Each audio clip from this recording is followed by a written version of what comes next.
So good morning, good afternoon. और आज हम जानेंगे कि जितने भी हमने इंस्ट्रूमेंट भेजे हैं, हमने पेलोड्स भेजे हैं हमारे ऑब्जेक्ट्स के साथ, जो विक्रम लैंडर पे और प्रज्ञान रोवर है और प्रपोजल मॉड्यूल है, उन सभी के साथ हमने पेलोड्स भेजे हैं। पेलोड्स क्या होता है? एक इंस्ट्रूमेंट होता है तो जो एक्सपेरिमेंटल एक्टिविटीज़ करता है। जैसे कि अगर हम आपको बताएं कि लैंडर पेलोड्स, जो भी हमने लैंडर पेलोड्स भेजे हैं हमें, इसके में सेकेंड, जो भी हमने विक्रम लैंडर पे जो पेलोड्स भेजे हैं, इसका क्या नाम है? रंभा, एक रंभा, चेस्ट और इल्सा। देखिए, अगर हम चेस्ट की बात करें, जैसे जिसकी में सेकेंड और चेस्ट की बात करें, जो चेस्ट पेलोड है उसका क्या काम होता है कि अगर ग्राफ देखें तो ग्राफ ये वही चीज़ बता रहा है कि ये डेप्थ और टेम्परेचर का ग्राफ है।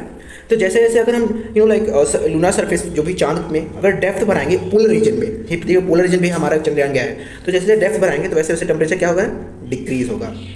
देख सकते हैं जैसे डेप्थ, यहाँ डेप्थ बढ़ा रहे हैं और टेम्परेचर हमारा डिक्रीज हो रहा है। आई थिंक आपको समझ में आ गया होगा, सिंपल चीज़ है। और दूसरा क्या है? देखिए, रंभा, ये चेस्ट हमने जान लिया कि जैसे जैसे डेप्थ बढ़ाएंगे हमारा टेम्परेचर डिक्रीज होगा। ये हमें अभी की इन्फॉर्मेशन डेटा हमें मिली है इसरो से द्वारा। रंभा क्या करेगा? रंभा जानेगा कि प्लाज्मा डेंसिटी, जैसे कि हमें पता है कि हमें ऐसा लगता है कि मून पे कोई भी एटमॉस्फेयर नहीं है, लेकिन ऐसा नहीं है, वहाँ पर भी एटमॉस्फेयर है, जो एक पतला सा एटमॉस्फेयर किसका है? प्लाज्मा।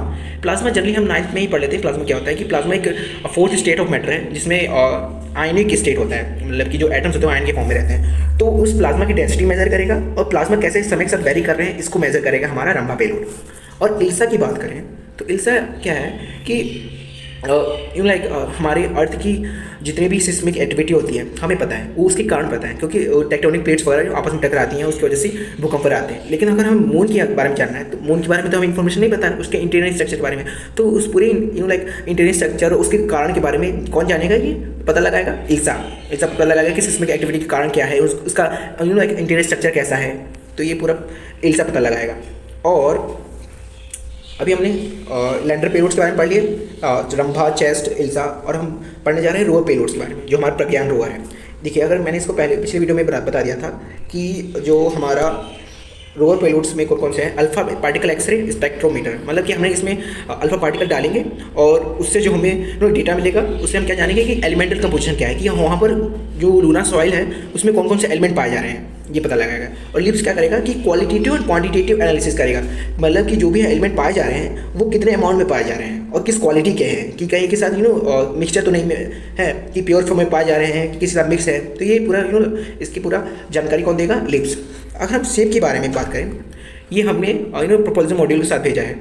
तो प्रपोजल मॉड्यूल, लेकिन ये ब्लेंड नहीं कर रहा है उसके साथ, ये हमारे चारों तरफ प्रपोजल मॉड्यूल चक्कर लगा रहा है हमारे मून की तरफ। तो इससे क्या जानेगा? जैसे हमें पता है कि अर्थ क्या है, कि हैबिटेबल प्लैनेट है, कि जहाँ पर लाइफ फॉर्म हो सकती है। तो ये जो भी हमारी सनरेज आती हैं, जैसे मान लो कि सनरेज हमारे अर्थ पे आया, जैसे जस्ट में सेकंड, हमारे सनरेज जो आई अर्थ पे आई, फिर उससे टकरा के हमारे मून पे आई। तो जो डिफरेंस आया, सनरेज यहाँ पर आई, फिर कुछ सनरेज यहाँ पर आई, तो कुछ सनरेज उन्होंने एब्जॉर्ब कर ली होंगी। तो जो डिफरेंस आया है, ये डिफरेंस किसकी वजह से है? हैबिटेबल प्लैनेट की वजह से है। अगर यही डिफरेंस, अगर हम आगे कोई हमें लगता है कि कोई प्लैनेट हमें मिला है और वो हमें जांचना है कि ये हैबिटेबल प्लैनेट नहीं है, तो उसमें भी अगर सेम डिफरेंस मिलता है तो हमें पता लगेगा कि वो हैबिटेबल प्लैनेट है। आई थिंक आपको समझ में आ गया होगा कि जो सनरेज का जो डिफरेंस होगा, अगर वहाँ भी वही सेम डिफरेंस मिला तो हम ये अनुमान लगा सकते हैं कि वो भी एक लाइफ फॉर्म करने वाला प्लैनेट हो सकता है। अगर दूसरा क्या है? LRA, ये किसने भेजा है? ये हमारे चंद्रयान 3 के साथ, ये जस्ट में सेकेंड, ये हमारे चंद्रयान 3 के साथ नासा ने भेजा है LRA। देखिए, LRA का मतलब क्या है? Laser retroreflector array.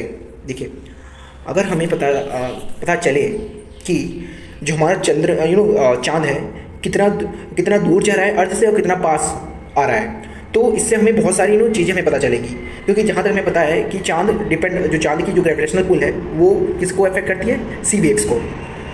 और ये हमें जो भी हमारा जो एक्सपेरिमेंट है LRA, तो ये हमें अगर ये पता लग गया कि कितना दूर जा रहा है, कितना पास जा रहा है, तो इससे बहुत सारी चीज़ें हमारी साइंटिफिक कम्युनिटी को पता चलेगी और बहुत सारे क्वेश्चन हमें रिवील होंगे, बहुत सारे क्वेश्चन हमें पता लगेंगे। आई थिंक आपको सब समझ में आ गया होगा कि पूरा मतलब समरी के रूप में। और जो हमारा जो ये प्रज्ञान रोवर है वो कैसे कॉन्टेक्ट करता है? जैसे यहाँ पर जो देख सकते हैं एंटीना है, दो प्लेट्स जैसी एंटीना है, ये किससे जिसके में सेकेंड, ये किससे कम्युनिकेट करेगा? लैंडर से, विक्रम लैंडर से, फिर लैंडर किससे कम्युनिकेट करेगा? अर्थ से। सो आई थिंक आपको समझ में आ गया होगा। हमने आज लैंडर पेलोड्स के बारे में पढ़े, रंभा, चेस्ट, इल्सा, फिर हमने पढ़े एपीएक्स स्लेव्स शेप के बारे में पढ़े, फिर हमने क्या कहते हैं नासा के द्वारा भेजे गए LRA के बारे में पढ़े, लेज़र रेट्रोफ्लेक्टर एरे, जो बताता है कि सन हमारे अर्थ से मून कितना दूर जा रहा है, कितना पास आता है। So I think thank you for watching this video. जय हिंद, जय भारत।